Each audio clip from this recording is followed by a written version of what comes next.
Emotional states shouldn't be the primary guide and reference into our orientation and decisions in life. Now, no one's saying that you should suppress your emotions, pretend that they do not exist. All I'm saying is they need to be seen and taken in their context. You see, when you're in the middle of an emotional reaction, there's a certain push and a drive in a particular direction there. You are, by definition, off center, out of balance. There's a certain potency, force, momentum there, and that's good. But is it called for at this time? Are your emotions even rooted in the actuality of what is, or is it simply stemming from your interpretation? When emotions arise from our conditioning, even traumas, and begin to dominate our direction in life, we are veering off the road of reality. When your feelings and emotional reactivity become the judge and director in your life, not only are you driving without a well-rounded compass unto yourself, you also make life very difficult for others. When everyone needs to tiptoe around, watch their words when you're present to not trigger negative emotions in you.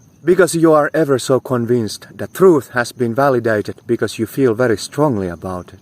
Beyond that, resigning your life's orientation to the mercy of your emotions makes you extremely easy to manipulate. Why do you think political agendas are delivered in emotionally loaded packages? We could also just lay out all the facts on the table, look at the big picture, evaluate for the validity of a particular proposal. But you see, it may not be a proposal at all designed for collective benefit. It's a loaded, targeted agenda in your favor. In doing that, we conveniently short-circuit the due cognitive process of evaluation. Fast-tracking your biased agendas is trivial when the masses need but be triggered to vote based on their emotions. When but a minority engages grounded, well-rounded reason in evaluating a best direction for all of us, and when the majority simply responds on how they feel, then there you have your majority in a democratic society, and there is our downfall.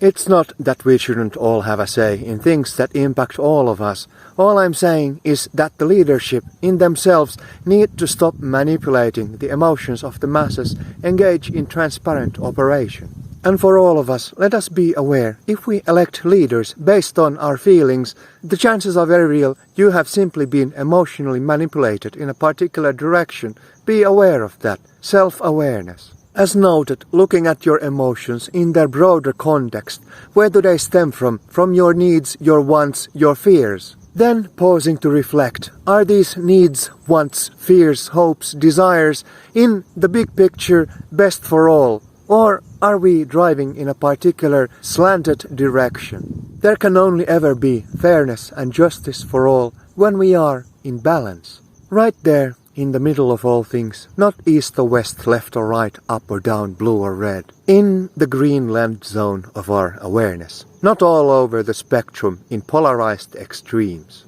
Then the takeaway.